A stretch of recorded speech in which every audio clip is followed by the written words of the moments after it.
El médico soltó la carpeta al suelo cuando leyó el nombre. No fue un gesto torpe, ni una caída accidental. Fue como si el peso de esas letras hubiera atravesado el papel, sus dedos, su pecho, y lo hubiera partido desde dentro. En la sala de urgencias todo se detuvo. Los murmullos, las risas, el golpeteo de los teclados, incluso el pitido constante de la monitorización cardíaca pareció bajar su volumen por un instante. Los demás no entendieron. Solo vieron como aquel médico, que apenas unos segundos antes había hecho un comentario sarcástico sobre el viejo que parecía haber salido de un contenedor, se quedaba inmóvil, pálido, con los ojos clavados en el documento. El anciano seguía allí, sentado en la camilla, con la mirada perdida, las manos arrugadas sobre las rodillas, sin saber que su nombre acababa de romper algo irrecuperable en alguien más. Nadie le había hablado bien desde que entró. No tenía documentos. No llevaba móvil. Vestía una camisa abotonada mal, un pantalón demasiado grande y unos zapatos rotos. Olía a polvo viejo. Había llegado solo, traído por un conductor de ambulancia que lo recogió en un banco de la estación de tren, donde había sido visto desorientado, con la presión por los suelos y la piel tan pálida que parecía transparente. Habían asumido que era uno más. Otro anciano abandonado. Otro sin familia. Otro de esos que colapsaban el sistema. Por eso, en el informe provisional, alguien escribió: paciente desaliñado, posible indigente, sin datos, sin referencias. Y por eso también las bromas. Una enfermera joven dijo que lo atenderían cuando acabaran con los vivos. Otro preguntó si podían cobrarle en monedas. El médico, el mismo que ahora callaba, había hecho un chiste sobre aprender a morirse con estilo. Pero al ver el nombre completo del paciente, todo cambió. Porque ese nombre no era desconocido para él. Lo había leído una sola vez en su vida. En una carta que su madre le dejó antes de morir. Una carta que guardaba en una caja de metal, junto a fotografías viejas, documentos de nacimiento, boletines escolares y un mechón de pelo infantil atado con hilo azul. Era una carta escrita con letra temblorosa, en la que su madre, ya enferma, le contaba que antes de él había otra historia. Otra vida. Que cuando era joven había amado a un hombre que desapareció de su vida por circunstancias que nunca terminó de explicar. Solo dijo que lo recordaba cada año en silencio. Que nunca lo culpó. Que no quiso buscarlo porque no sabía si él aún la recordaba. Y al final de la carta, en un renglón aparte, escribió un nombre. Ese mismo. El nombre que ahora aparecía en la ficha del anciano que tenían frente a ellos. El médico intentó hablar, pero la voz no le salía. Un compañero le preguntó qué pasaba. No respondió. Solo salió de la sala, cruzó el pasillo y se apoyó contra la pared con las manos en la cara. Luego pidió que le repitieran los signos vitales del paciente. Volvió a entrar. Miró al anciano. Ya no era un desconocido. Ya no era un caso. Era la llave de una historia enterrada. De una deuda que no era suya pero que le dolía como si lo fuera. Se acercó. Le tomó el pulso con manos que temblaban. Le habló con tono bajo. Le preguntó si recordaba su nombre. El anciano asintió lentamente. Su voz era débil, pero dijo que sí. Que ese era su nombre. Que no recordaba muchas cosas. Pero que ese nombre lo había llevado toda la vida, aunque nadie lo usaba ya. Lo miró fijamente. El médico preguntó si tenía familia. El anciano negó con la cabeza. Dijo que no. Que había tenido una mujer hace muchos años. Que ella se llamaba Clara. Que era muy bonita. Que cantaba en la ducha. Que se separaron porque la vida era dura. Que nunca la olvidó. El médico se desplomó en la silla más cercana. Clara era su madre. No había dudas. Su padre era ese hombre. Ese anciano al que se habían reído. Al que nadie miró con dignidad. Al que él mismo había menospreciado. Y ahora estaba allí. Frágil. Confundido. Medio deshidratado. A punto de ser dado de alta y devuelto a la calle como un número más. Nadie sabía. Nadie entendía. Y él tampoco podía hablar todavía. Solo pensaba en esa carta. En la foto que encontró detrás de ella, donde su madre, muy joven, abrazaba a un hombre de cabello negro, con la sonrisa de quien aún no ha sido golpeado por la vida. Era él. Era el mismo rostro. Solo que ahora, con décadas encima, doblado por el tiempo, por la soledad, por la memoria que se deshilachaba como un suéter viejo. Se levantó. Tomó la ficha. La actualizó. Añadió datos. Mandó a hacer nuevas pruebas. Canceló el alta. Ordenó una ecografía, análisis completos, Valoración geriátrica. Cambió el trato. El personal notó el cambio. Nadie preguntó nada aún. Pero dejaron de bromear. Atendieron con respeto. El anciano no comprendía bien. Pero sonreía. Como si algo cálido hubiera vuelto a su cuerpo. Como si alguien, por fin, hubiera decidido mirarlo a los ojos. Esa noche, el médico no durmió. Volvió a su casa. Sacó la caja de metal. Releyó la carta. Comparó el nombre. La letra. Volvió a mirar la foto. Luego imprimió una copia. La llevó al hospital la mañana siguiente. Se la mostró al anciano. El hombre la sostuvo con manos temblorosas. Tardó en enfocar. Luego, sonrió. Dijo, Clara. Y sus ojos se humedecieron. El médico preguntó si la recordaba. Él asintió. Y luego dijo algo que el médico no esperaba. Dijo, ¿eres tú? Nadie le había dicho nada aún. Pero algo en el gesto, en la voz, en los ojos, lo había reconocido. El médico tragó saliva. Apretó los labios. Y asintió. El anciano extendió la mano. No dijo nada más. Pero apretó la suya con una fuerza que el tiempo no había podido borrar. Durante los días siguientes, el anciano permaneció hospitalizado, no porque su estado fuera grave, sino porque el médico, su hijo, aunque todavía sin palabras oficiales, había decidido alargar cada examen, cada prueba, cada observación clínica para ganar tiempo. Tiempo para procesar. Para entender. Para atreverse a nombrar lo que ya era evidente. El anciano no preguntaba demasiado. Parecía cómodo en su cama, rodeado de un trato amable que le era desconocido. Comía en silencio. Dormía mucho. Y a veces hablaba solo, como quien dialoga con los recuerdos que le van quedando. Pero cada vez que el médico entraba en la habitación, su expresión cambiaba. No era alegría. No era tristeza. Era una quietud serena, como si su presencia encajara en un sitio que llevaba demasiado tiempo vacío. Una tarde, mientras le ajustaban el suero, el anciano preguntó por qué el trato había cambiado de un día para otro. Dijo que no estaba acostumbrado a que lo trataran así. Que normalmente lo echaban rápido de todos lados. Que en los refugios nadie le preguntaba el nombre. Que lo llamaban abuelo o tío y que ya había aprendido a no corregirlos. El médico tragó saliva. No supo qué decir.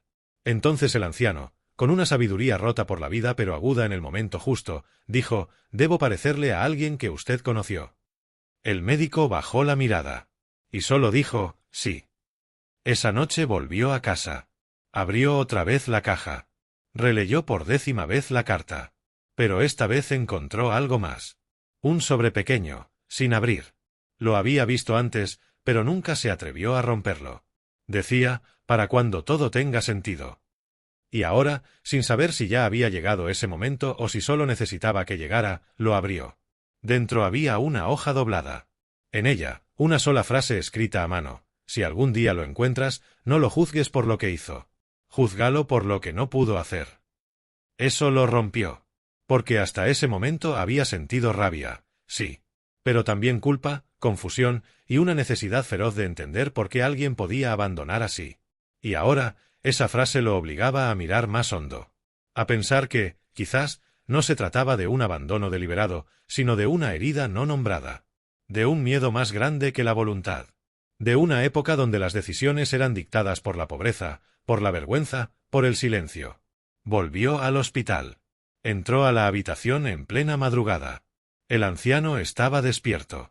Lo miraba desde la cama. No dijo nada. El médico tampoco. Se sentó. Sacó una hoja.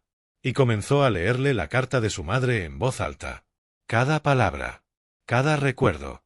Cada pedazo de historia que él había guardado en secreto durante años. El anciano cerró los ojos. Lágrimas silenciosas bajaron por sus mejillas. Cuando terminó, hubo un largo silencio. Luego el anciano habló. Dijo que la había amado. Mucho. Que no la buscó porque no creía merecerla. Que había huido no de ella, sino de sí mismo. Que cuando supo que iba a ser padre, entró en pánico. Que no tenía trabajo, ni casa, ni valor. Que una noche escribió una carta, pero nunca la mandó. Que intentó volver, pero se enteró de que ella ya tenía una vida nueva. Y que entonces decidió borrarse. Dijo que no se justificaba. Solo que no supo cómo enfrentarlo. Que la cobardía es un virus lento que se instala y te paraliza. El médico lo escuchó sin interrumpir. No lloró. No gritó. Solo respiró hondo. Y por primera vez en su vida, entendió que a veces no hay explicación que cierre una herida. Solo aceptación. Y presencia. Decidió entonces hacer algo que no esperaba. Lo llevó a su casa. No lo ingresó como paciente. No le asignó una residencia. Lo llevó con él. A su departamento. Le ofreció una habitación. Una cama. Una taza caliente por la noche. No como acto de redención, sino como decisión humana. El anciano, al principio, no quiso. Dijo que no merecía eso. Que era una carga. Que no tenía cómo devolverle nada. Pero el médico le respondió que no tenía que devolver nada. Que lo que sí podía hacer era contarle su historia. Para que no quedara solo como un nombre en una carta. Para que su hijo conociera quién fue su padre más allá del error. Las primeras semanas fueron raras. Silenciosas. Llenas de incomodidades y gestos torpes. El anciano no sabía dónde guardar sus cosas. El médico no sabía cómo llamarlo. Le decía usted. Él respondía con monosílabos. Pero poco a poco, algo comenzó a cambiar. Una noche, mientras cenaban en la misma mesa, el anciano contó cómo aprendió a tocar la armónica de niño. Dijo que la usaba para pedir monedas en las estaciones de tren. Al día siguiente, el médico le compró una. Y esa noche, la casa se llenó de una melodía triste, antigua, imperfecta, pero viva. El anciano comenzó a contar anécdotas. Historias de juventud. Trabajos que tuvo. Viajes que nunca hizo. Personas que amó y que murieron. Y el médico, por primera vez, no escuchaba por deber. Escuchaba por necesidad. Empezó a ver a su padre no solo como el que se fue, sino como el que sobrevivió. Como el que, de alguna manera, había vuelto. Pero no todo fue ternura. Hubo peleas. Días difíciles. Recuerdos que dolían más de lo que sanaban. Una noche, el anciano le preguntó si lo perdonaba. El médico no respondió de inmediato. Solo dijo, estoy aquí. Y eso bastó. Porque el perdón no siempre se dice. A veces se construye en el gesto, en el día a día, en el cuidado silencioso. Como cuando el médico le dejó un vaso de agua en la mesita cada noche. Como cuando el anciano le preparó café sin azúcar al notar que lo tomaba amargo. Un día, el médico lo llevó a conocer su hospital. El anciano no quería entrar. Decía que ese no era su lugar. Pero el médico insistió. Lo presentó como su padre. Nadie hizo preguntas. Nadie se atrevió a bromear. Los que se habían reído antes, ahora solo callaban. Porque sabían. Porque la verdad había llegado. Y con ella, una lección que ya no se podía olvidar. El anciano comenzó a adaptarse a su nueva vida con una lentitud que no tenía nada que ver con la edad, sino con la sospecha. Cada gesto amable, cada comida caliente, cada silencio compartido lo hacían mirar de reojo, como quien espera que todo desaparezca de golpe. Nunca había tenido nada estable. Ni hogar, ni compañía, ni alguien que lo llamara por su nombre más de una vez. Por eso, cuando el médico, su hijo, empezó a invitarlo a sus rutinas, a contarle sus jornadas, a pedirle opinión sobre cosas pequeñas como la temperatura del café o el color de una camisa, él no sabía cómo reaccionar. Asentía, respondía con monosílabos, a veces hasta disimulaba estar dormido para no tener que responder, no por desinterés, sino por miedo. Miedo a no estar a la altura. Miedo a que lo necesitaran cuando ya no sabía ser necesario. Pero la vida no se detiene cuando uno encuentra algo de paz. Una llamada del hospital lo cambió todo. Era una denuncia anónima. Alguien había reportado que el médico tenía viviendo en su casa a un paciente con diagnóstico psiquiátrico sin control legal. La acusación era absurda, sin pruebas, pero suficiente para que el hospital abriera una revisión interna. A los pocos días, una trabajadora social se presentó en la casa con una actitud inquisitiva. El anciano, al verla, retrocedió. No porque la conociera, sino porque entendía el lenguaje del sistema. Papeles, preguntas, decisiones tomadas desde oficinas frías. El médico intentó mediar. Explicó la situación. Mostró informes. Habló del vínculo, de la historia. Pero la mujer no escuchaba del todo. Solo anotaba. Solo miraba con escepticismo. Después de su visita, las cosas comenzaron a tensarse. El anciano se encerraba más. Volvía a murmurar por las noches. Hablaba solo. Preguntaba si ya venían por él. El médico intentaba calmarlo, pero su propio agotamiento era evidente. Dormía poco.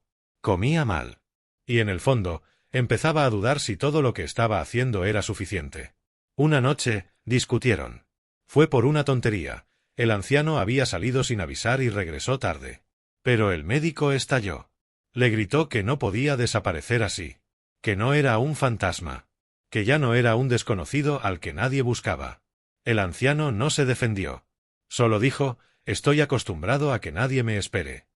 La frase se quedó flotando como una bomba que explota sin hacer ruido. El médico salió de casa. Caminó sin rumbo. Acabó en una plaza, en un banco. Pensó en su madre. En su carta. En lo que habría hecho ella. Y entendió que el amor que su madre le enseñó no era un amor de condiciones, sino de decisiones. Ella lo crió sin reproches, sin víctimas, sin usar el abandono como excusa. Ahora le tocaba a él no repetir el error. Volvió a casa entrada la madrugada. El anciano no dormía. Estaba en la cocina, con la armónica en la mano, sin tocarla. Se miraron. No se dijeron nada. Pero esa noche, el médico dejó la puerta de su habitación entreabierta. Y eso bastó.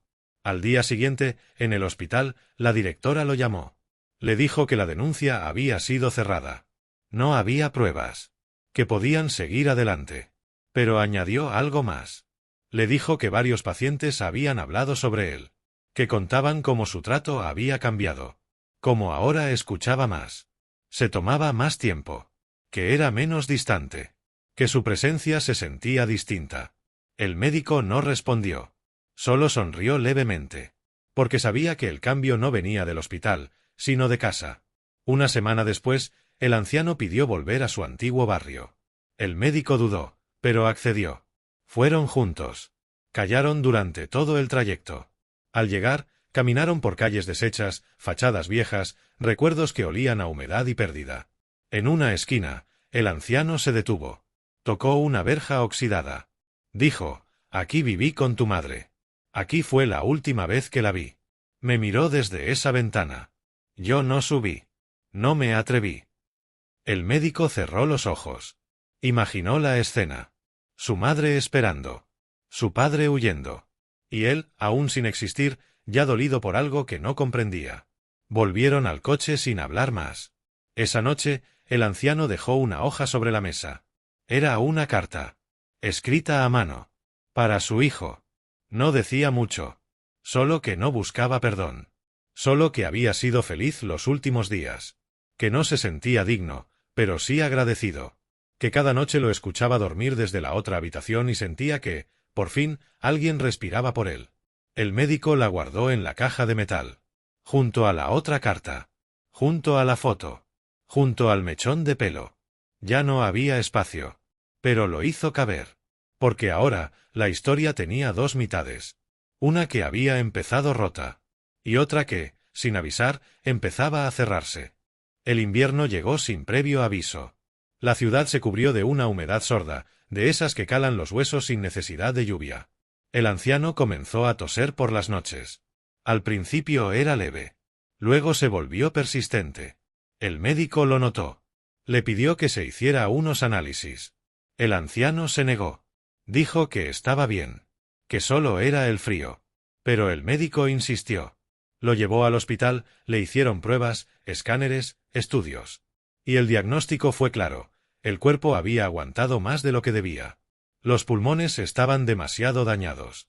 La tos no era solo tos. Era la cuenta final de una vida que había sobrevivido sin abrigo, sin médico, sin cuidado, sin nombre completo. El anciano lo supo. No por el informe. Lo supo por la forma en que su hijo lo miró cuando regresaron del hospital. Por el silencio largo. Por el abrazo que llegó sin pedirlo. Por la manera en que le sirvió el té esa noche, con una delicadeza que solo se tiene cuando se sabe que ya no queda mucho tiempo. En los días siguientes, no hablaron del final. No mencionaron la palabra muerte. Pero el anciano empezó a ordenar sus cosas. Doblar su ropa. Repetir sus historias. Le pidió al médico que lo llevara una última vez a la estación de tren donde lo encontraron. No por nostalgia. Solo para sentarse allí, en el mismo banco, bajo el mismo techo de hierro oxidado, y sentir por última vez el sonido de los trenes alejándose sin él. Estuvieron allí más de una hora. El anciano no dijo nada. Solo tocó la armónica una vez, muy bajo, apenas un soplo. Y luego pidió volver. Las últimas noches durmió con la puerta abierta, como su hijo había hecho la vez anterior. Uno frente al otro. Dos puertas entreabiertas. Dos vidas paralelas que al fin se reconocían. Una madrugada, el médico se despertó y notó que no escuchaba la tos. Se levantó. Entró a la habitación. Y lo vio dormido. O eso creyó. Se acercó. Lo llamó. Lo tocó. Pero no se movía. No había frío. No había rigidez. Solo había paz. Una expresión de descanso verdadero. Como si al fin, después de tantos años, hubiese encontrado un lugar donde poder soltarse sin miedo. El médico no lloró. No gritó. No llamó a nadie de inmediato. Se sentó en la misma silla donde tantas veces lo había escuchado hablar de sus miedos, de Clara, de los trenes, de los años que nadie quiso contar. Y se quedó allí, en silencio, hasta que el sol empezó a salir. Organizó el entierro sin ceremonia. Solo él. No invitó a nadie. Lo enterró en un cementerio pequeño, junto a una loma con árboles torcidos. Llevó una caja. Dentro estaban la armónica, la carta que el anciano le había escrito y una copia de la carta de su madre. No para cerrar la historia, sino para dejar constancia de que, al final, alguien la continuó. En la lápida no puso fecha de nacimiento ni de muerte. Solo un nombre. Y una frase: alguien volvió. Porque eso fue todo lo que necesitaba ser recordado. Semanas después, en el hospital, un nuevo residente preguntó al médico por qué tenía una foto vieja pegada dentro de su casillero. Era una imagen descolorida de un hombre joven y una mujer abrazados junto a una verja. El médico sonrió. Dijo: porque nunca hay que olvidar de dónde vienes, incluso si llegaste tarde. Luego cerró el casillero y volvió a su ronda. En su casa, la caja de metal seguía en el mismo lugar. Ya no como un relicario de ausencia, sino como testimonio de que el amor, a veces torpe, a veces tardío, cuando se escoge, tiene más poder que el abandono. Cada noche, al volver del hospital, el médico abría la caja, tomaba la carta del anciano y la releía. No porque necesitara las palabras, sino porque en cada una de ellas había una voz que ya no temía. Una voz que decía: no sé si fui tu padre, pero tú sí fuiste mi hijo. Esa frase lo acompañó para siempre.